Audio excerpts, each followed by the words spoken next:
मित्रांनो नमस्कार.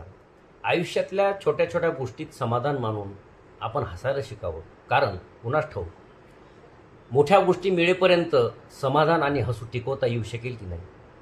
आजच्या आनंदाच्या क्षणावर उद्याचे स्वप्न आणि समाधान टिकेल, परंतु उद्याच्या काळजीत मात्र आजचे सुख हरून जाईल. त्याचं काय?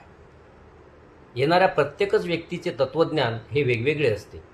आपल्याला कुणी कसं वागायचं हे शिकवत असतं, तर कुणी कसं जगायचं हे शिकवत असतं.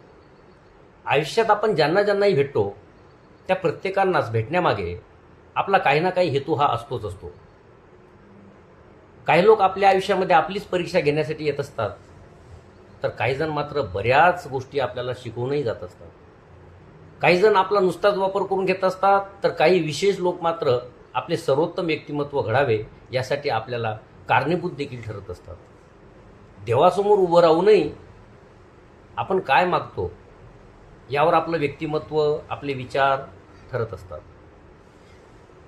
मग देवासमोर उभं राहून तुम्ही काय मागता यापेक्षा देवाकडे पाठ असताना तुम्ही कसे वागता यावर बऱ्याच गोष्टी अवलंबून आहेत.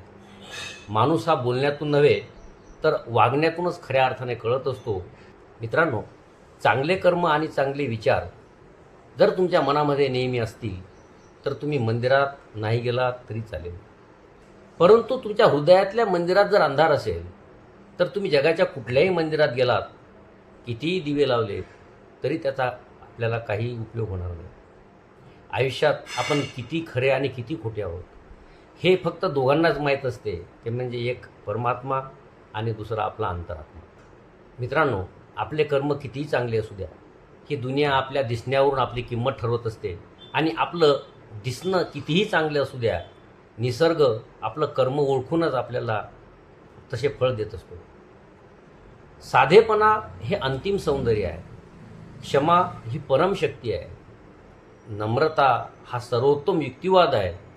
आणि मित्रांनो, आपली ओळख हा एक चांगला संबंध आहे. फार कमावून गमावण्यापेक्षा मोजके कमावून जतन करणे केव्हाही महत्त्वाचे ठरते, मग तो पैसा असो अथवा माणसं. मला या व्हिडिओतून एवढंच सांगायचं आहे. धन्यवाद.